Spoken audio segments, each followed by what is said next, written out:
Hello, everybody. This is Talking Sports with Evan. I am Evan Witalison, your host, and I want to thank you all for listening or watching the show here tonight or whenever you do watch it. This is Talking Sports with Evan, and there is lots to talk about, lots to discuss, lots to go over, lots of news happening since I brought you a show last. The last show I had was the MLB draft preview edition with Dan Zinlinski, which a big thank you for Dan for spending some time with me. Almost 2 weeks ago now. Didn't do a show last week for reasons I won't get into, but I am here this week, and like I said, there is lots to go over here today. Big WWE news breaking. Going to give my thoughts on that. If you're not a big WWE person, I apologize ahead of time, but I figure it is news worth discussing.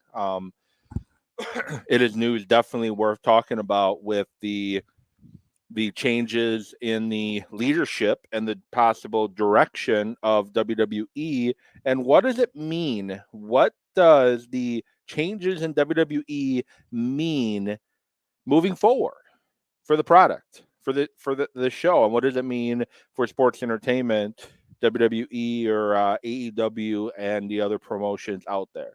So what does that mean? So I'm gonna talk a little bit about that and my thoughts on the whole situation involving Vince McMahon and now Stephanie and Triple H or whatever.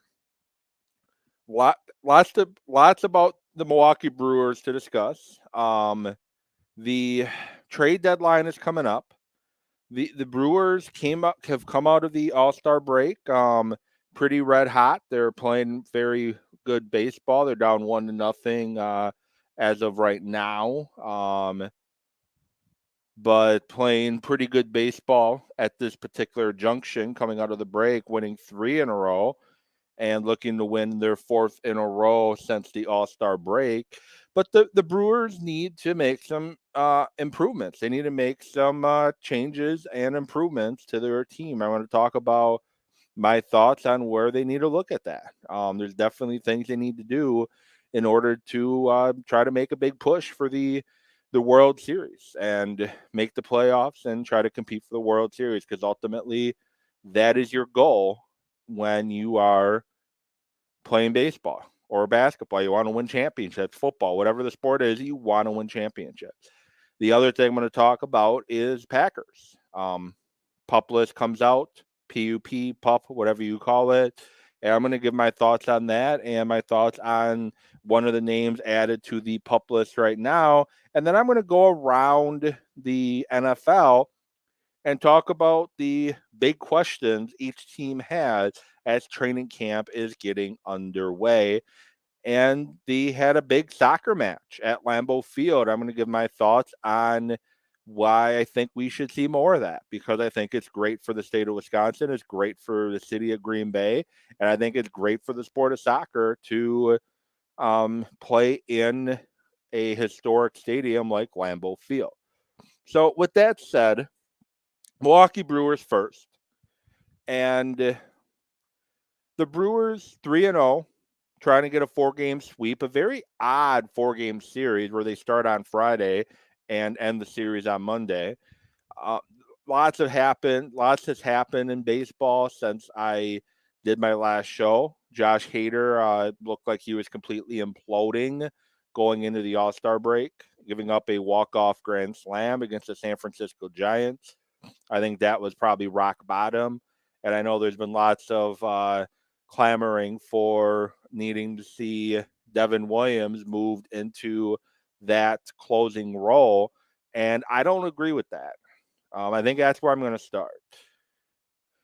Josh Hader has been a reliever of the year, two of the last 3 years or something like that. I know Devin Williams, I think, got it once. Hader's gotten it two other times. I I honestly I don't agree with I don't agree with taking Hader out of the closing role. I think you keep Hader there. I think Hader's shown the track record that he deserves every opportunity to try to pitch his way out of whatever is going on. And on social and with a couple of my friends, I was a little adamant that maybe it's time not to put Hader in these high leverage situations at the walk-off Grand Slam game. And yes, I said that. I made that comment that maybe, you move away from Hader moving forward as the closer. And the reason I made is people don't come back typically from what happened to Josh Hader, giving up a walk-off grand slam when you have a 3-4 run lead, whatever it was. You give up 3 home runs in 1 inning, including that walk-off grand slam. People don't typically come back from that.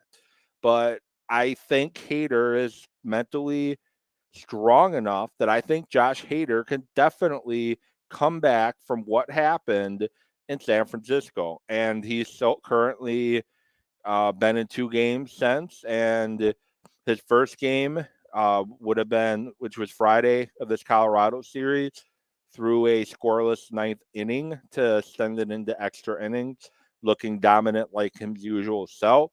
Got in a little bit of trouble yesterday, giving up a run, including a double a triple off the center field wall. The problem is, and it's easy to start freaking out. Oh my God, here we go again. Josh Hader's giving it up. But the thing is the center fielder plays that ball better. Hader likely doesn't give up a run. That was a poor play from the center fielder. And I think you give Hader every opportunity in this high leverage situation to see if he can come out of it. And if he doesn't, then you can go Devin Williams in that closing role and figure out a different role for Josh Hader. Maybe you go back to maybe you go back to what you used Josh Hader with when you first brought him up to the big leagues, where he was basically you put him in any situation to get out of situations. So that's kind of where I'm looking at with Hader, and I think you give him every opportunity he can to get out of it. Now, moving on to the trade deadline coming up and what the Brewers need to do to improve themselves, to give themselves a better possibility of making the playoffs and making a run into the playoffs. There's a few things I think they need to do. Number one is they got to get better in center field. And Tyrone Taylor has played some good baseball. He's shown flashes, but he's not that. He's playable in center field, but he's not he's not what Lorenzo Cain gave you defensively in center field, and really nobody is. And his bat inconsistent. I know he had a pinch hit home run yesterday afternoon, but Tyrone Taylor's bat is extremely inconsistent. He's very streaky, and he's shown to me that he can't handle the full-time center field job. And Johnny Davis, the other center fielder they have, he is an easily replaceable player. His defense is better than Tyrone, but it's not great. He's made some nice plays in center field, but I think you can do much better than him. And I think you really need to look at trying to improve that position. The other area I think they need to look at is middle relief. Gustave, I'm sorry, is not a good pitcher. He's just not. He's not someone you want in high leverage situations. You just don't. He did well in one of the innings yesterday, getting out of the jam that I want to say Eric Lauer got in. But then he put him back out in the 6th inning, and he's horrible. I don't want to see Gustave in any situations, typically where there's going to be high leverage situations. In extra innings on Friday, he gave the Rockies a 3-run lead. If it wasn't for Hunter Renfroe hitting a home run to tie it up, to put it extended further into extras, the Brewers would have lost Friday because of Gustave. I don't trust him. And I don't trust Gott. I think Gott is too up and down, too inconsistent as well. Brent Suter, we all know what Brent Suter is. He's a guy that can eat an inning or two for you, but he's not someone you want to put into a situation. He did great Friday, got 2 innings of no runs allowed, and allowed the Brewers to win that game with a walk-off by Luis Urias. We saw that happen, but I think, he's not a guy you're going to trust typically a lot in those types of situations. I know the injuries to the starting rotation has really dampened what the Brewers wanted to do. I know the Brewers' plan was Ashby was going to kind of be that middle relief guy, 6 starter middle relief. He's the guy that they're going to kind of put in when he wasn't starting to bridge that gap between the starter and your Boxberger, Williams, Hader. They're going to depend on using him in that role a lot. But it started with Freddie Peralta's shoulder injury, and then Woody's ankle injury, and then the issue that he had coming back from that with the gripping the baseball. I forget the name of it. That really put a wrench in what the Brewers wanted to do with their bullpen. But with that said, they need to do better in regards to having guys that can, make things happen, make plays happen, get out of tough situations, because they don't really have anybody that I really trust at this particular moment. And like I said, they gotta do better. And you got to try to find an arm or two.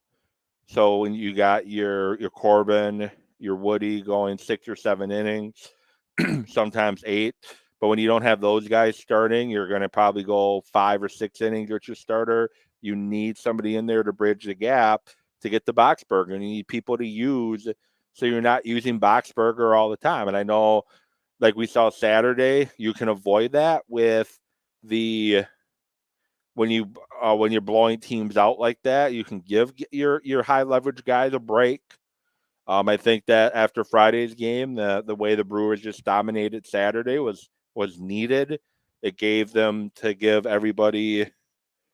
It gave them a chance to give your high leverage guys a break, so you wouldn't have to worry about using them.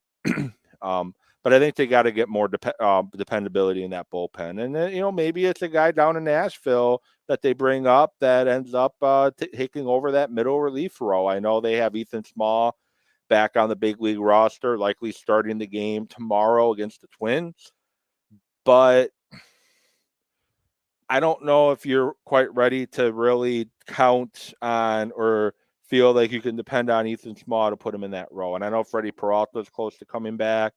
I think Adrian Hauser should be close. So those are also guys in the stretch run or in the playoffs you can use in that bullpen too. Because, realistically, when you get to the playoffs, you're going to have your starters and, you're going to have Woody and Corbin Burns. And I think Eric Lauer's earned a rotational spot in the playoffs. And then you got Peralta and you have Hauser and Ashby to figure out who's going to be that other starter, and everybody else can pitch out of the bullpen, and you can piggyback off guys. But I think bullpen help is definitely needed, and I think they need a third base help. I like Luis Urias, I do, but at that same time, I'm not a big Luis Urias fan, as so last year it looked like he was going to really break out, and he did. He had a rough start, but when they got Escobar and they got Willy Adames in, he really took off at that everyday third base spot. And I think he kind of messed up some of the plans that the Brewers had. But I don't trust Urias this season with the bat in his hand. I really don't. And I know he was the hero Friday night, but 9 times out of 10, he's not.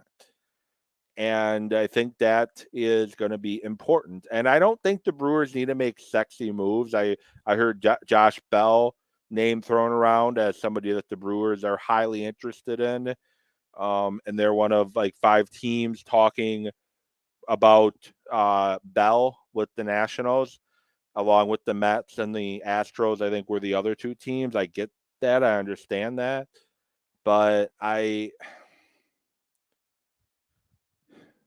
think that would be a huge help if you do get Josh Bell, and it'll be up to Craig Counsell to figure out how to make it work with Rowdy Tellez. But I think Bell's an upgrade over Tellez, and I like Rowdy Tellez. But again, if you can improve the position, and I wouldn't be opposed to that. But I think that's one area they have to improve, though, is third base, center field, middle relief, areas they got to do better. And I hope to see them at least make a move or two to improve those areas. The Brewers' offense is really heating up right now. They're starting to hit the baseball well. They're starting to score some runs. I know they haven't scored a run yet tonight, and I don't know if they even have a hit yet, to be perfectly honest. I think they just had their first base runner of the night. But the offense is starting to come around. They just need more consistency with the offense. And I think the pitching is going to get better. As they get healthy, the pitching is going to get better, and you can start putting guys in situations to play to their strengths rather than forcing a guy like Jason Alexander to have to start. So that's my Brewer take. And I think the Brewers are fine. They're right around where they've been the last couple years at the All-Star break. They've come out hot. Cardinals have struggled, losing 2-3 to the Reds, and now they're heading to Toronto without two of their best offensive weapons in Goldschmidt and Arenado due to Canada's rules regarding the COVID vaccine. So now they can't make that trip. So if the Brewers can win tonight, win tomorrow, win Wednesday against Minnesota, or at least take one of those two against Minnesota, they have a chance to build that lead up right now. 2.5 game lead. Could be 3 after tonight, and then just keep trying to build that lead up to bridge that gap a little more with the Cardinals. And the more games you build, the more games you can build that lead against the Cardinals, the better, because we all know that the Cardinals tend to get hot around September. And the Brewers last year struggled in September, and thankfully they had a big enough lead as the Cardinals got red hot that the Cardinals couldn't catch them for the division. So that definitely, definitely was a good thing. So moving on, Green Bay, training camp has started, and the PUP list has come out. And so I'm going to quickly go over who's on the PUP list, and then I'm going to give my opinion on the PUP list. So you got, according to the league action report, Christian Watson, Robert Tonyan, Elton Jenkins, Mason Crosby, Dean Lowry, Kylan Hill, defensive linemen that I haven't really heard anything about before, and outside linebacker Randy Ramsey, who's also coming back from a torn ACL, like Jenkins and like Tonyan. And initially, Bakhtiari wasn't on the PUP list initially, but he was added Saturday to that PUP list. And my first thought on the PUP list is this. On January 25th, the PUP list does not matter. It doesn't matter. There's no reason to get overly excited or worked up or upset over the PUP list at this point. There's no reason to, because it doesn't matter. Because at this point, the guys can be the guys can be taken off the PUP list at any time. It becomes a problem when we get further into training camp and these guys are still on there. I expect guys like Tonyan and Jenkins and Kylan Hill and Randy Ramsey, I expect those guys to be on that list for a while. But at the end of the day, I'm not overly worried. Now, I do have some concern when it comes to David Bakhtiari being on the list, being that he had his he had his ACL tear back in December of 2020, and now we're at July of 2022, and he's still not to the point yet that he has to be away from the rehab group. And then my understanding, I guess he might have had a setback, but I'm concerned, but I'm not worried yet. I think a week or so from now, and if there's no positive progress with Bakhtiari, then I'm going to be worried. But right now, I'm not overly concerned with Bakhtiari on the pup list, but I do have some concern. I do have some worry about that. So quickly, with training camp starting around the league, I have my top questions for each team, and I want to know your questions. And you can always tweet at me at Evan Witt Sports. But starting with Buffalo, new offensive coordinator in Buffalo. Thing to watch is there going to be a drop off offensively with a new offensive coordinator, because their offensive coordinator is now the head football coach of the Giants, and Ken Dorsey is now the offensive coordinator. Is there going to be a drop off? That's the big question in Buffalo to me. Is there going to be a drop off in offense? A new voice there. Kansas City, they lost Tyreek Hill. That was Patrick Mahomes' security blanket along with Travis Kelce. Those two were his security blanket. At the end of the day, where am I going? I'm looking for one of those two. And now Hill's gone. And you have Juju Schuster, you have MVS, and you have guys that he doesn't have a lot of chemistry with right now. So who's going to step up in the Chiefs wide receiver room to replace the production that you got from Tyreek Hill? Green Bay, I think it's simple. Who's going to catch passes for number 12? Davante Adams in Las Vegas now. Who's going to catch passes for number 12? Is it going to, obviously Randall Cobb, Allen Lazard, they're going to get their looks and their touches. Aaron Jones, H.J. Dillon, they're going to probably get used in the passing game a lot more. But you got 3 rookie wide receivers that you drafted. You got Danny Davis, who's a undrafted rookie. You got a couple guys from last year, Winfrey and Taylor. Which one of those guys are going to step up and get the confidence from number 12 from Aaron Rodgers? So Aaron Rodgers is going to go their way, because one of the rookies, to me, because I don't think Taylor, Amari Rodgers, I forgot about too. I don't think Malik Taylor's on this team at the end of the training camp. I don't think Winfrey's on this team at the end of training camp. I think the wide receiver room is going to look like your Lazard, your Cobb, your Sammy Watkins, your Amari Rodgers, and then probably 2 other wide receivers, Christian Watson, and probably Dobbs. And then the other guy from Nebraska has a chance to probably make it if they decide to keep 7.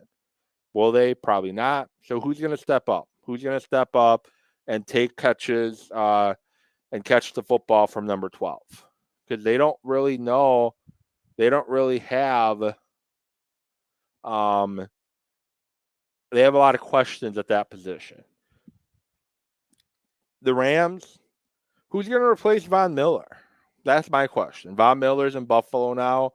Aaron Donald was helped big time having a guy like Von Miller help with that pass rush, but now Von Miller's gone. So who's gonna replace him? I think the Los Angeles Chargers, I think it should be the same question every year. Can they stay healthy? They seem to always be hurt each and every year. Every year they seem to be hurt. So can they stay healthy finally? Cincinnati, is the offensive line better? I know they made moves on the offensive line. Left guard, they still have a question. Or either left or right guard, they still have a question. But you have a few new faces on the offensive line. So that could definitely take some time for those guys to get comfortable playing alongside one another. Ravens, can they stay healthy this year? Last year, they had a lot of injuries. Tampa Bay, interior pass protection. One of their guards retired. And when you have a quarterback like Tom Brady who needs protection, especially up that middle, that interior pass protection, guards on the center, is going to be extremely important for Tampa Bay. In Indianapolis, is Matt Ryan going to be an upgrade from Carson Wentz? I know Matt Ryan has a league MVP. I get that. I know that. But Matt Ryan has not looked that great the past couple years. And is he going to find the fountain of youth and become a really good quarterback again? The Browns, who plays quarterback in week 1?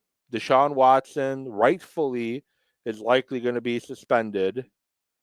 The question is how many games? I don't know. But who's going to be the week 1 quarterback? Is it going to be Watson? More than likely not. Or is it going to be Jacoby Brissett? Or is it going to be somebody else? San Francisco, is Trey Lance ready? Is Trey Lance ready to be the starting quarterback? Denver, the new coaching staff, are they in over their head? They have the pieces and the tools to compete for a Super Bowl. That defense is very good. You got a quarterback finally after a number of years with Russell Wilson. Good running game, strong receivers. But is the coaching staff in over their head? That's going to be the question. You have a team ready to win now in a very tough division, probably the toughest division in all football. But are they going to be ready to win? New England, who the hell is running the offense in New England? Josh McDaniels left. He's the head coach out in Las Vegas now. They never filled the offensive coordinator spot. You had Patricia running the offense a little bit in New England during the offseason. Judge working with the offense a little bit. The problem is Judge is a career special teams guy and Patricia is a career defensive guy. So who's going to be running the offense in New England? That's what I want to know. That's what I would like to know. Pittsburgh's going to be quarterback play for the first time in a very long time. Ben Roethlisberger is not going to be your starting quarterback. You got Mitch Trubisky and you got Kenny Pickett. Who's going to be your quarterback? And are they going to be effective? In Philadelphia, we get to find out. You know, they trade for A.J. Brown. They have a pretty decent offensive line. They've put pieces and weapons on this offense to help him. But the question is Jalen Hurts truly the answer? And in New Orleans, is Dennis Allen going to be better in the second go-around? The Titans wide receiver room, they let A.J. Brown go. They let Julio Jones go. Who's gonna catch passes from Ryan Tannehill? That's going to be their biggest question. The Raiders, is Josh McDaniels going to be better in a second go around? The Raiders, the offensive line isn't great. I get that. But you got a pretty good quarterback in Carr. You got a good wide receiver room with Renfro and Adams. You got a good tight end in Waller. You got a strong running game. And you got a pretty good pass rush. Josh McDaniels has the pieces to be effective as the head coach. The question is he going to be better this go-around? The Vikings, do they make the right choice for their head coach? That's my $1 million question there. The Cowboys is offensive line play. They lost a few pieces from last year in the offensive line. They have a few pieces. They're retooling that a little bit. I know the pass rush is also a question. In New York Jets, is Zach Wilson an NFL quarterback? They spent the offseason upgrading pieces around him to put him in position to be effective. The Jets run an offense that's a very quarterback-friendly offense. The question is Zach Wilson an NFL caliber quarterback? That's the elephant in the room. That's the $1 million question to me. Tua, Miami, is Tua the guy? They got Tyreek Hill now. They got a decent offense, some good pieces around Tua, but is Tua that guy? Arizona, is Kyler Murray going to live up to that contract that he just signed? Ridiculous contract. That's way too much money, in my opinion, for Kyler Murray. And also, what's the wide receiver room going to look like with DeAndre Hopkins suspended the first 6 weeks? They know they got Hollywood Brown. And then Seattle, who plays quarterback? I don't know if anyone's familiar with South Park, but there was a South Park episode when they were trying to, I think, rename the school, and it was a turd and something. I forget exactly what it was. But that's kind of I think it was a douche and a turd sandwich is what they were trying to vote on. And I think in this situation, that's kind of what you got in Seattle. with their quarterback situation. You got Drew Lock and you got Geno Smith. You got bad quarterback and a bad quarterback. Which bad quarterback is going to be playing quarterback poorly for your team in 2022? That's their question. Maybe you're just better off bringing in trying to trade within your division for Jimmy Garoppolo. I don't know. Washington is going to be quarterback play.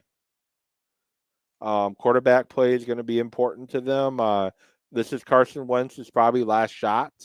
Washington has a strong team, good defense that underachieved severely last year. They have McLaurin at wide receiver. Offensive line solid, but the quarterback play. Carson Wentz crapped the bed towards the end of the season in Indy when all they had to do was beat Jacksonville to make the playoffs, and Carson Wentz couldn't get it done. So this is truly Carson Wentz's last shot to be a starting quarterback in this league, in my opinion. Jacksonville, Trevor Lawrence going to do better with their new coach? That's their question. Houston, where do I start? Quarterback play, they got to figure out if Mills is their guy. Lovie Smith, their head coach, that was weird. But the Texans just have way too many questions to answer at this point. Detroit, quarterback play. Jared Goff, he's a quarterback that has played in the Super Bowl, but he's not a guy that's going to win you the Super Bowl, and we saw that. That's why the Rams went and got Stafford, because they knew Jared Goff was not going to be the guy that was going to win them the Super Bowl. He's not that guy, and Detroit's got to figure out. They have there's a very strong draft at quarterback in 2023. They got to figure out, is Jared Goff going to be their answer, or do they work on bringing in somebody new in 2023? Giants, stop me if you heard this one before, a quarterback play. Daniel Jones. Is Daniel Jones finally going to step up and show that he belongs to play in the NFL? The new head coach, Darboh, did wonders with Josh Allen in Buffalo, put Allen in position to be successful, but obviously, similar body type, but obviously Daniel Jones is not at all Josh Allen. But can Darboh figure out how to make that work with him?